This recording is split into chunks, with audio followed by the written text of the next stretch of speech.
Amis lecteurs, amis téléspectateurs, amis du Congo, bonsoir.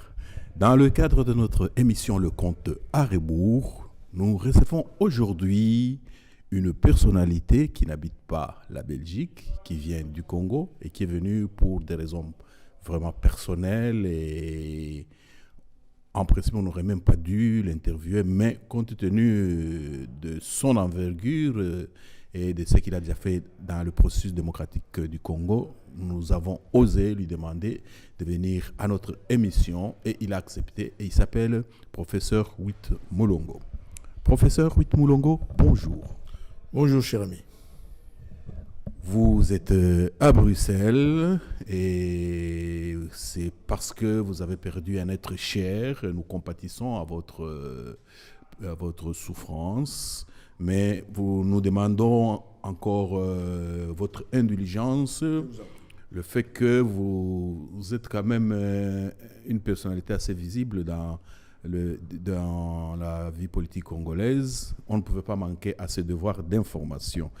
Et tout dernièrement, il y a une vidéo qui a fait un buzz et qui circule et qui continue toujours à circuler et où vous avez parlé d'un de vos devoirs quand vous étiez secrétaire général à l'université de Lubumbashi. Est-ce que vous pouvez rappeler un peu cet incident-là?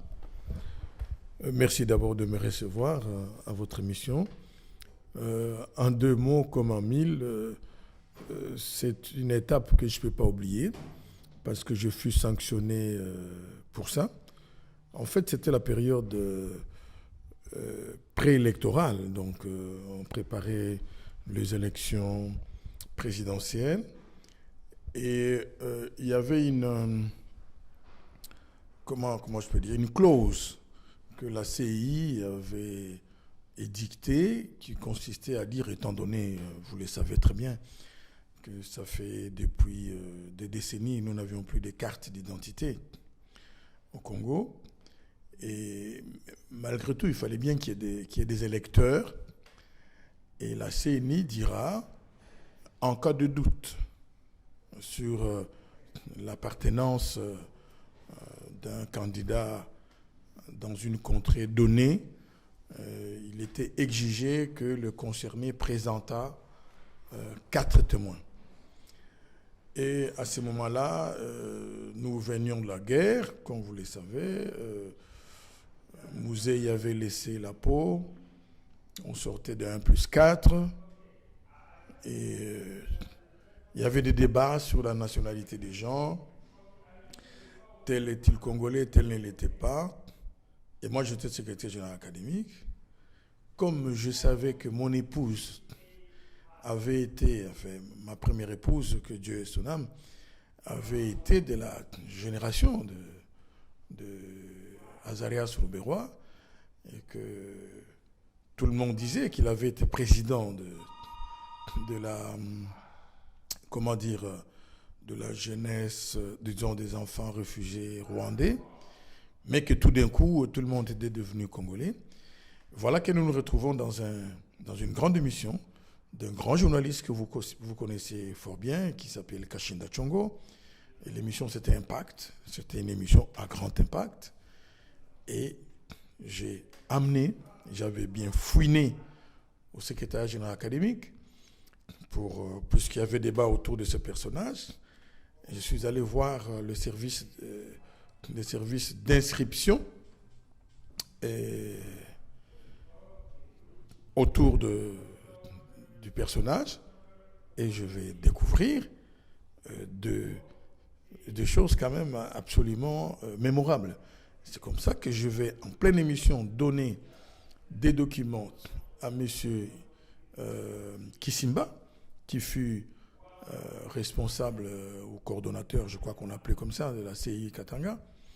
La photocopie des diplômes d'État, où Azarias était né à Minembwe, sur le diplôme d'État.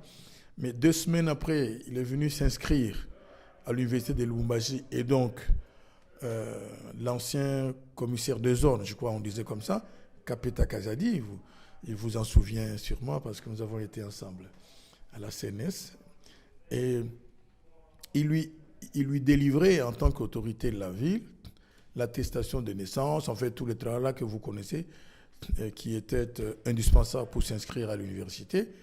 Et qu'est-ce que je vois? Quand il a son diplôme d'État, il est né à Minembwe, mais quand il a le certificat de naissance et tout le reste, et qu'il s'inscrit à l'UNILU, il est né à Rugezi. Alors moi j'ai dit au responsable de CI, il est né où? Il est d'où? Comme c'est arrivé à beaucoup d'anciens réfugiés, je ne vous citerai pas des exemples de ceux qui étaient congolais, dès que l'Angola est devenu indépendant, tout d'un coup, ils étaient devenus des Angolais. Voilà, je résumais un peu la problématique. C'est ce que j'ai rappelé en face, en direction de ceux qui croient que lorsqu'on fait une critique aujourd'hui sur la marche du pays, sur la marche, la conduite des affaires, sur le chef de l'État, tout le reste, et tous les troubadours d'un soir, ils se lèvent pour dire on est contre le président. On dit non, nous on en a fait. Parce qu'après, Louberois a demandé à notre ancien ministre, Lola Kisanga, je crois que c'est comme ça qu'il s'appelle, qui est d'ailleurs sénateur aujourd'hui, il lui a demandé de m'enlever parce que ces militants de Lubumbashi vont l'appeler pour lui dire si vous laissez ces messieurs ici, nous on ne saura même plus faire notre campagne. Et lui va ordonner à Lola Kisanga de me chasser comme secrétaire général. Et on m'enleva, on me chassa. Et est-ce que vous pouvez rappeler quel a été votre rôle il y a 25 ans à la conférence nationale souveraine? Ouh là là, vous-même, vous êtes l'un des témoins de cette histoire-là. Donc, ça sera, je ne dirais pas le conte de mille et une nuits, mais en deux mots comme en mille, comme je disais tout à l'heure, on va seulement dire que j'étais jeune professeur à la faculté des lettres à l'université de Lubumbashi lorsque la belle aventure de la CNS arriva et nous allâmes en ce temps-là à Kinshasa à la tête de la société civile du Katanga, d'abord comme vice-président et ensuite lorsque l'UFERI décide de quitter la CNS, je prendrai la tête de la société civile et là nous allons faire partie de ce qu'on appellera l'interrégional de la société civile et puis cet interrégional. Lorsque nous passons au conseil, d'abord à la CNS, je vais présider la commission socioculturelle. Et puis est venu le Haut Conseil de la République.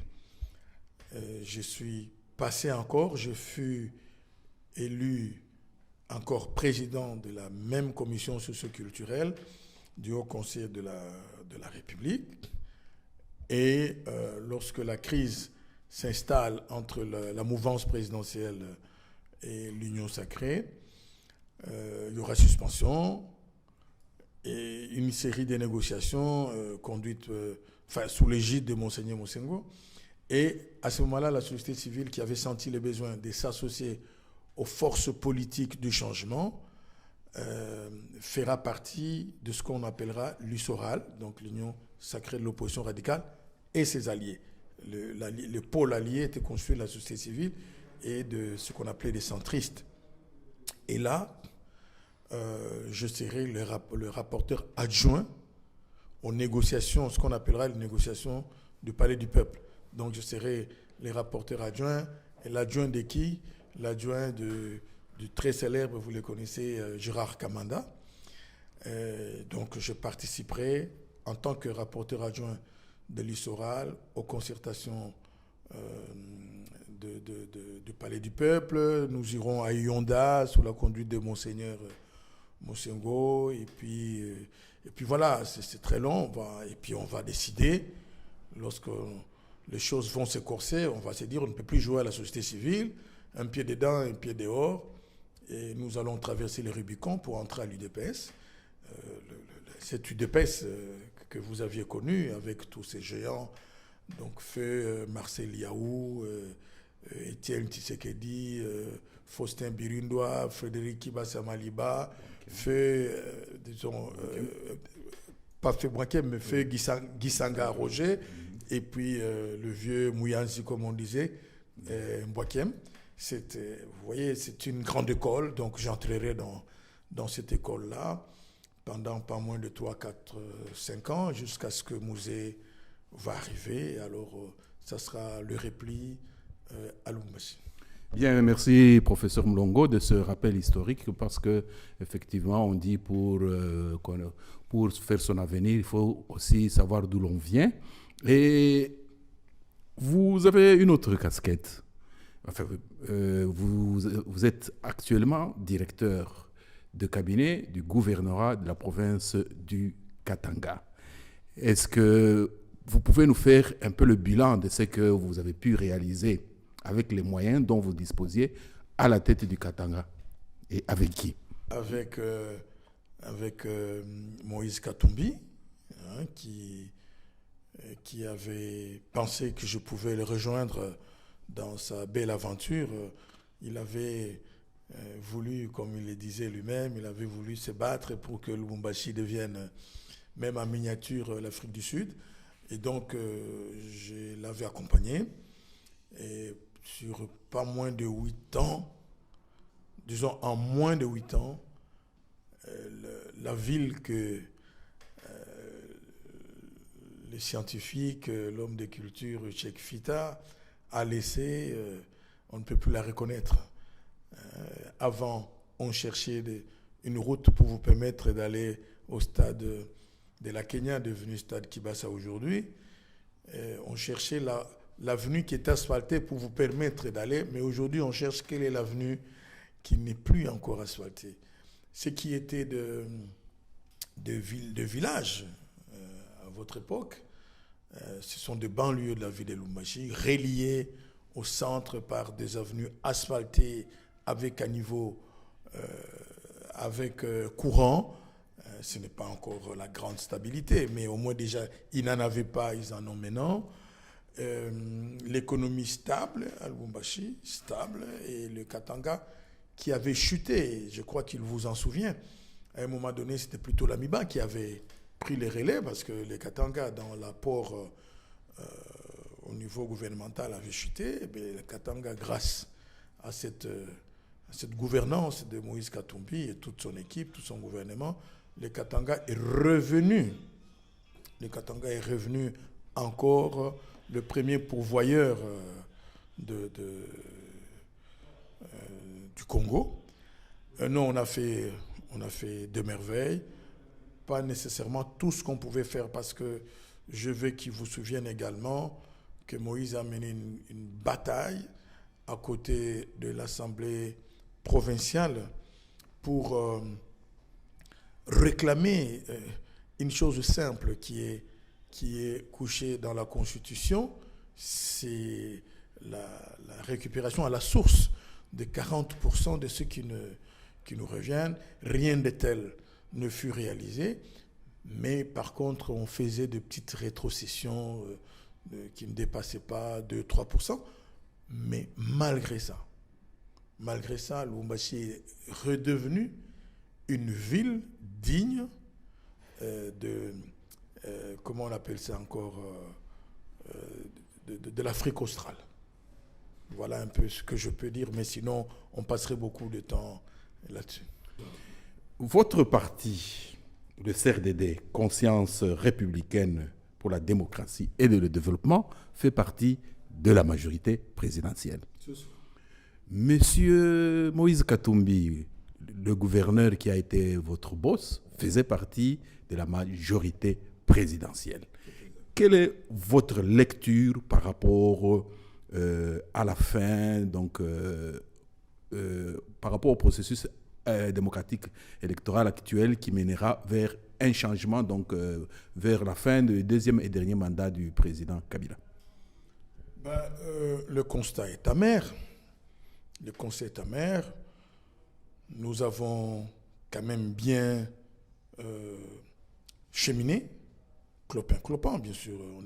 On est une jeune démocratie. Il y a ceux qui sont pour, il y a ceux qui sont contre, mais je crois que c'est comme ça lorsqu'une démocratie chemine, jusqu'au moment où un certain nombre, comment je peux dire, d'acteurs ont commencé à vouloir amener les chefs de l'État dans des distractions extrêmement dangereuses. Et ça a commencé par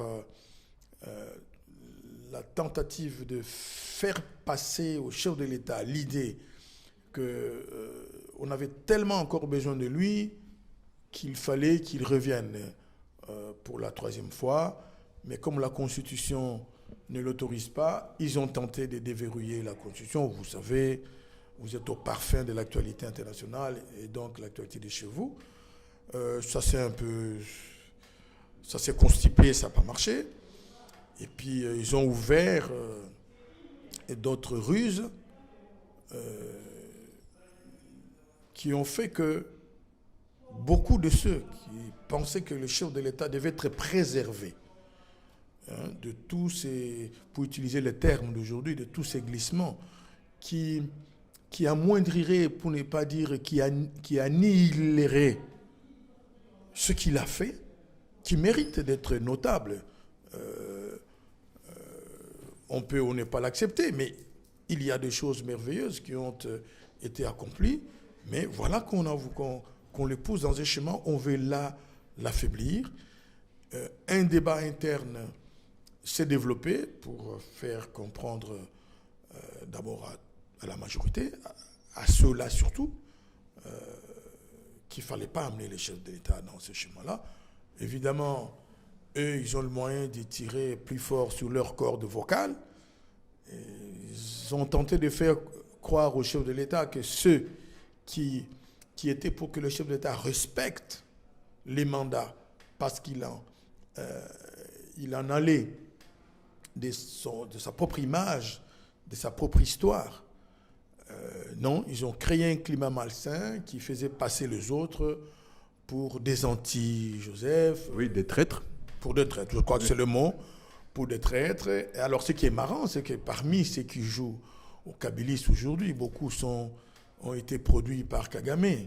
C'est extraordinaire. Beaucoup ont été à la base de la grande crise qui a freiné l'élan que Musée avait ouvert.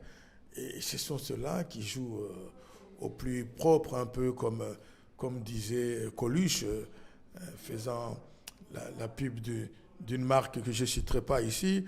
Maintenant, il se présente pour des machines qui lavent plus blanc que blanc. Donc, et quelle est la conséquence? Il y a eu une grande collision à l'intérieur de l'AMP. Il y a eu une grande réunion, vous avez suivi. Au lieu de débattre du fond de la question que portait les mémoires envoyés chez les chefs de l'État, ils ont voulu jouer aux inquisiteurs. Les autres sont fâchés, ils ont claqué la porte. Et comme c'était ça déjà leur plan, de les chasser, ils ont créé des formules nouvelles, qu'ils ont pris acte de l'auto... bon, enfin, c'est compliqué. Et ensuite, la tête était... disons, leur regard, comment j'allais dire, leur plan machiavélique était tourné maintenant vers celui qui dérangeait le plus, à savoir Moïse Katumbi. Comme je l'ai dit dans cette interview à laquelle vous faites allusion, je l'ai accompagné à Kamina, il n'y avait pas un seul drapeau de PPRD, il n'y avait aucun drapeau de parti de l'AMP. Il avait compris. Il n'est pas né de la dernière pluie. Il a compris tout de suite qu'en fait, on n'en voulait plus. Alors, il a pris acte, lui aussi, à son tour, du fait qu'on ne voulait plus de lui. Il a démissionné. Voilà. Je crois que le climat n'est pas bon. Je crois que le schéma n'est pas bon. Je pense que on développe une série de stratagèmes qui risquent à coup sûr d'amener le pays dans des situations qui ressemblent à celles qu'on a connues dans d'autres pays ou qu'on est en train de connaître dans d'autres pays. Ce sont des stratagèmes, à mon avis, qui vont affaiblir les derniers moments du président de la République.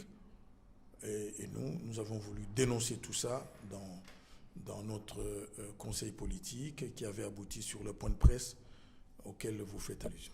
Bien, merci, professeur Moulongo. Et donc, autrement dit, et pour votre parti, et pour votre patron Moïse Katumbi, il n'est pas question de toucher à la Constitution. Ces 2 mandats, c'est fini. Quand Moïse est rentré d'un long traitement, il vous en souvient également, il a eu une déclaration tout à fait limpide. Il a dit « Nous devons accompagner les chefs de l'État à accomplir son mandat. » Son mandat. Pas de mandats qui ne sont pas prévus. Son mandat. Et à ce moment-là, personne n'a trouvé que c'était anormal. C'est à la fin, on considère que c'est pas bon. Et c'est pour ça que, et lui et nous estimons que, pas seulement nous, d'autres personnes, ceux qui sont sortis des G3, mais des G7 plutôt, mais il y en a d'autres à l'intérieur de l'AMP qui font le malin, ils veulent paraître, alors déjà qui ne sont pas, mais ils veulent paraître. Mais beaucoup de gens estiment que c'est sauver et le chef de l'État et la jeune démocratie en faisant tout pour qu'on s'en tienne à l'accomplissement de ces 2 mandats et qu'on soit en mesure d'instituer l'alternance. Et ça sera une tradition merveilleuse que nous allons léguer à nos enfants et qui pourrait permettre un décollage réel de notre République. Une question me titille, vous qui êtes si près de Moïse Katumbi. Il vous a dit un jour qu'il cherche à devenir président de la République. Vous avez senti cela? Ça, c'est une question à 100 000 balles, ça. Bon, sincèrement, il ne me l'a jamais dit. Il ne me l'a jamais dit ça. Je suis son collaborateur administratif. Je ne lis pas dans une mare, ni dans le mare de café d'ailleurs, ni dans une boule de cristal. Mais ce qui est évident, c'est que tout citoyen congolais, à partir des vertus politiques que nous donne la Constitution, tout citoyen congolais est censé être capable de se présenter aux élections et de dire à la population qu'il peut lui apporter quelque chose de plus à ce que les anciens ont fait. Alors je vais vous dire que ce que Moïse est candidat, de toute façon, dans l'AMP, il faut que, puisque nous ne voulons pas de 3e mandat, il faut bien qu'il y ait un candidat, mais qu'il est tel. Parce que le vrai problème, c'est celui-là. Tous ceux qui tentent de liguer le président à d'autres personnes, c'est ceux qui savent qu'ils n'ont aucune carrure, aucune possibilité de faire gagner la majorité aux élections. Alors, ça peut ne pas être Moïse, mais l'autre, c'est qui? Quand on regarde les élections qui ont amené le chef de l'État là où il est, autour de tous ceux qui fourmillent autour du chef de l'État, je n'en connais pas qui ont amené 10 000 voix. Je n'en connais pas. Donc, mais par contre, partout au Congo, on vous dit toujours c'est la Moïse. Toujours c'est la Moïse. Est-ce que c'est une anomalie? Est-ce que c'est une maladie? Est-ce que c'est insulter les gens lorsqu'on veut de lui? Avant qu'il ne parte, même ceux qui le combattent aujourd'hui lisaient toujours Batine de la Bisso Moïse. Voilà, les Katanga, les officiels disaient les Katanga et le peloton des autres provinces. Ça veut dire quoi? Ça veut dire qu'on avait reconnu que ce monsieur-là, c'est un grand manager, c'est un grand gestionnaire. Et si ce type de gestion pouvait monter au niveau national, ça marcherait. Voilà, je pense que même vous avez droit d'être candidat. Même moi, j'ai le droit d'être candidat. Mais je crois que si Moïse est candidat, nous le soutiendrons. Et la toute dernière question. Quels sont vos vœux par rapport à notre démocratie pour les 12-13 mois à venir? Ben, écoutez, d'abord la paix. Cette paix a été chèrement acquise. Il y en a qui pensent que la paix, nous l'avons seulement aujourd'hui. Non, elle a commencé avec Mobutu. Malheureusement, je dois répéter ce que je dis toujours. Je suis un libre penseur. Un libre penseur, il doit être à mesure d'aider la population, d'aider les gens par la vérité scientifique.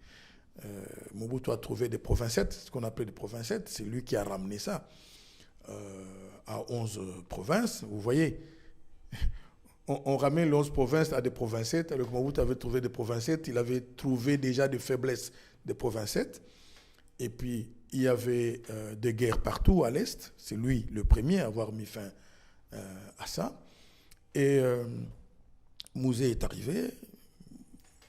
J'ai rappelé dans quel contexte on l'a déstabilisé, dans quel contexte nous l'avons perdu. nous sommes restés un peu sur nos soifs avec tous les dessins que Mouzé avait montrés. Et bon, maintenant, Joseph est arrivé, il y a eu Sun City, il y a eu l'espoir est né, on a commencé des élections. On peut discuter de la manière dont ça s'est passé, mais je crois que le fondamental, c'est le fait déjà que l'exercice s'est institué chez nous. Alors maintenant, vous me dites quel est mon vœu. Mon vœu, c'est que cette jeune démocratie, soit protégée, 2, fasse des marches supérieures, donc grandisse. Et pour qu'il y arrive, il faut qu'on respecte, c'est le 3, qu'on respecte le prescrit de la Constitution, strictement le prescrit de la Constitution, qu'on respecte des droits et les devoirs des citoyens, qu'on respecte des valeurs démocratiques. La différence ne doit pas être à la base de guéguerre des gens, ne doit pas être à la base de lynchage médiatique et même physique pour certains. Au moment où je vous parle, je crois que vous avez appris ça. Lutundu, là, on lui a arraché sa radio, sa télévision dans le fin fond tété là-bas. Donc, il ne faut pas que ça donne lieu à ça. Tout ce que nous avions vu chez vous, ici, ailleurs, en France, même en Afrique, il y a des pays africains qui nous respectaient ailleurs, mais qui ont pris les devants sur nous, qui ont institué la différence comme un élément de richesse. On discute, mais on ne se dispute pas. Donc, le vœu, c'est que les valeurs démocratiques qui sont ébranlées au moment où je vous parle, tous les kyunguistes sont en train de se faire chasser du boulot au Katanga. Tous les mwandistes, si on les dit comme ça, sont en train de se faire enlever. On a chassé des gens au marché qui présidaient le marché musée, on les a chassés. Ça continue. Alors donc, mon vœu, c'est celui-là, que notre démocratie grandisse. Petit à petit, chaque pas étant un pas de plus et un pas positif, mais pour y arriver, il faut qu'on respecte la Constitution parce que c'est la loi des lois et c'est là, je regarde votre lumière, c'est la lumière de cette marche. Bien, merci beaucoup, professeur Moulongo, d'avoir accepté à passer dans notre émission Le Compte à rebours et vous avez donné suffisamment d'éclaircissements par rapport à nos compatriotes qui sont tous préoccupés par les lendemains de notre pays. Qu'est-ce qui va se passer? Est-ce que Et nous pensons que votre contribution sera quand même un plus dans notre débat. Et amis lecteurs, amis téléspectateurs, amis du Congo, c'était Le Compte à rebours avec professeur Witt Moulongo de l'Université de Lubumbashi. Et nous remercions également notre réalisateur Gérard Kanabassao, sans qui ces images n'arriveraient pas chez vous. Et à la prochaine émission.